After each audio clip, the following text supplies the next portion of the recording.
Ever looked up at a jumbo jet and thought, how does that thing even stay up there? Safe for decades, too. Let me tell you, it's not magic, it's meticulous maintenance and a whole heap of regulations. You said it. So today we're going deep on one of those less glamorous but absolutely crucial aspects of aviation safety, airworthiness directives. Yeah. Think of airworthiness directives, ADs, as we call them in the biz, like this FAA's way of sending out a safety memo to the whole aviation world, really. The safety memo with teeth, though, right? Oh, yeah. Judging by all the legal jargon in this document, we're looking at CFR Part 39, unsafe conditions.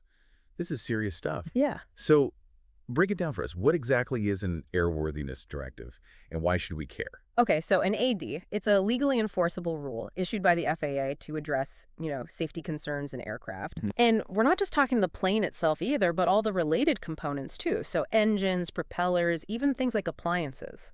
So it's kind of like if the FAA finds a glitch, right, in a plane system and issues a mandatory fix, except instead of software, we're talking physical parts procedures. Exactly. You're spot on. Think of it like this. When a plane gets certified to fly, it meets a certain safety standard, right? Right.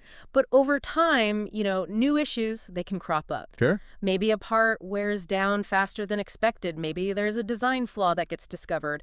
That's where ADs come in. They make sure those aircraft, they continue to meet those safety standards throughout their operational life. Okay, makes sense. So these airworthiness directives, they sound pretty important, but how do they actually come about? Is it just like a bunch of people in a room saying, all right, time for a new AD? Actually, it's a surprisingly transparent process with a lot of input from the aviation community. Really? Oh, yeah. It usually starts when the FAA identifies a potential safety issue, maybe from incident reports, maintenance data, or even feedback from manufacturers themselves. So they're constantly monitoring what's happening out in the field then? Absolutely. They're always keeping an eye on things. And then once they've identified a potential problem, they issue what's called a Notice of Proposed Rulemaking. A Notice of Proposed Rulemaking, or an NPRM for short. Okay. And get this, they actually publish that NPRM in the Federal Register. The what? The Federal Register, basically, it's like the government's daily news bulletin. Gotcha. And the public can comment on it. Whoa, hold on. So there's actually a chance for public feedback before these ADs become, like, set in stone. That's cool. Yeah, it's a crucial part of the process. So the FAA takes all those public comments into consideration before issuing the final AD, which, by the way, also gets published in the Federal Register. Okay. And, for easy online access, they've got the FAA Regulatory and Guidance Library. Catchy. The RGL. It's like this big digital library for all things AD. Handy. Now, this document, it hints at different types of ADs. It's not a one-size-fits-all situation, right? No, not at all. ADs can range from a one-time inspection to recurring checks, part replacements, even limitations on how an aircraft can be operated. Okay, so give us the rundown. What are the main categories of ADs we might come across? Well, you got your one-time inspections, which are pretty self-explanatory. The FAA identifies a potential issue, and every aircraft affected has to get checked out within a certain time frame. Right. Maybe it's a visual inspection for cracks, or maybe it's a more in-depth test. It all depends on the specific issue. Makes sense. Yeah. What about when it goes beyond just a visual check, though? Like when a part actually needs to be replaced? Right, so that's where those one-time inspections with parts replacement come in. Okay. Let's say there's a fuel pump that's, known to be prone to leaking. The AD might require inspecting all those fuel pumps, and if they haven't been replaced with a newer model, well, time for an upgrade. It's like a mandatory recall, but for planes. Exactly. I'm starting to see why they call these things airworthiness directives. They're not messing around. Nope. But what about issues that develop over time, though? How do ADs tackle that? You're thinking like a true aviation enthusiast. Well, You're right, some problems don't show up right away. So that's where your recurring inspections come in. These are the ADs that say, every so many flight hours or every year, you need to check this system, this component, this part. It's all about staying ahead of those potential problems before they become something serious. No, okay, that makes sense. We've got our one-time checks, our parts replacements, our recurring inspections. Yeah. Anything else? What about those before further flight ones you mentioned earlier? Yeah. Those sound kind of intense. Oh, yeah. Those are the real showstoppers.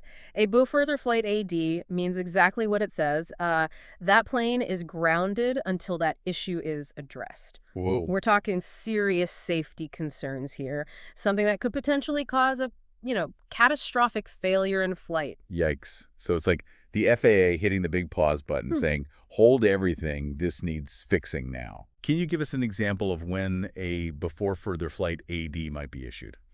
Sure. Imagine a scenario where a critical control cable, the ones that connect the pilot's controls to the tail, for example. Right. Let's say one is found to be faulty. Okay. That's a recipe for disaster in the air, right? Yeah. So the FAA would issue a before further flight AD, grounding every aircraft with that specific cable until it's inspected and replaced. No exceptions. Wow. Okay.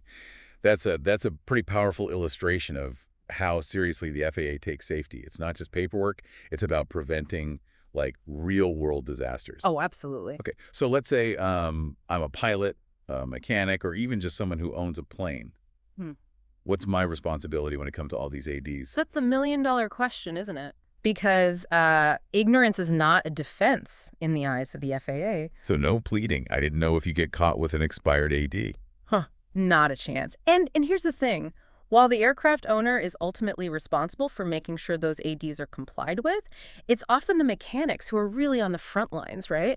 Making sure those inspections, repairs, replacements actually happen according to the book. So it's a team effort, really, with a lot riding on everyone doing their part. Big time. What does that look like in practice, though? How do you actually prove you've complied with an AD? It all comes down to meticulous record keeping. And I mean meticulous. Okay. Every single AD compliance has to be documented. The AD number, the revision date, the method of compliance, any parts that were used, everything gets logged. And we're not talking about, just scribbling it on a napkin here. Right. This goes into the aircraft's logbooks. It's a permanent, auditable record of its entire maintenance history. Speaking of logbooks, the source material for this deep dive includes a sample logbook entry, and it's a doozy. Complied with AD 9825-10R1. To the untrained eye, that might as well be hieroglyphics. All right. But I have a feeling you can break that down for us. Oh, you bet I can. That string of numbers and letters might look like gibberish, but it's actually a very specific language that ensures, safety and accountability in the aviation world. Yeah, okay. See that 8098-2510-R1, that's the unique identifier for that particular airworthiness directive. So it's like a fingerprint for that specific safety action. Exactly. And that R1 at the end, that tells us it's the first revision of that directive. Because the FAA can and often does update ADs as new information becomes available, right? Right. And then the rest of that logbook entry, that describes exactly how the mechanic complied with the AD.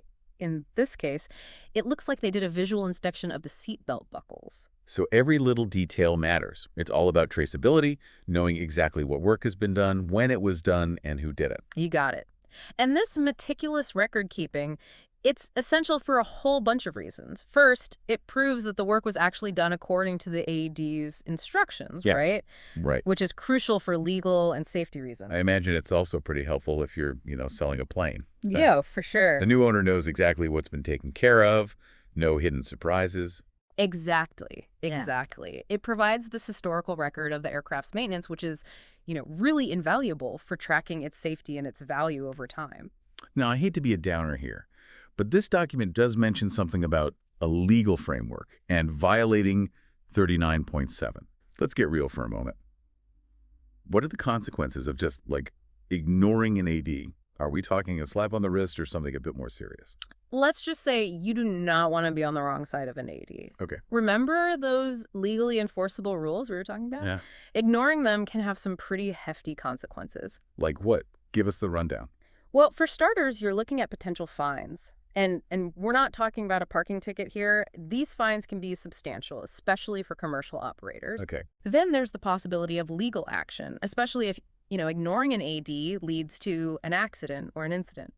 So pretty serious stuff. Dead serious. And in some cases, the FAA might even ground the aircraft. Whoa. Meaning it's grounded until that AD is complied with. Wow. Talk about a major headache. Yeah, you don't want that. And honestly, it's not even just about the legal ramifications. Remember, the entire point of ADs is to ensure safety in the air. Cutting corners on an AD, it's not just risky, it's downright irresponsible. Right, because if even one person drops the ball, it could have catastrophic consequences for, everyone on board. Exactly. So there's a real ethical component to this as well. Absolutely. It's about maintaining the integrity of the whole aviation system. Okay, so the message is loud and clear. Take those ADs seriously. Now, let's say I'm a mechanic and I'm looking at an AD and I think to myself, hey, there's got to be a better way to address this issue. Is there any room for flexibility within the system? Or is it strictly a follow the instructions to the letter kind of deal? That's a great question. And, it highlights how the whole AD system, it isn't about just blindly following the rule. It's about safety, Right. right? And sometimes safety means finding a better way to do things. Okay. So while compliance with ADs, it is mandatory, the FAA does have this provision for what are called alternative methods of compliance, AMOCs for short. So there is a way to propose a different approach. But I'm guessing it's not as simple as just saying, nah, I've got a better idea. You got it. It takes Yeah. a little more than that. So let's say you're a mechanic, right?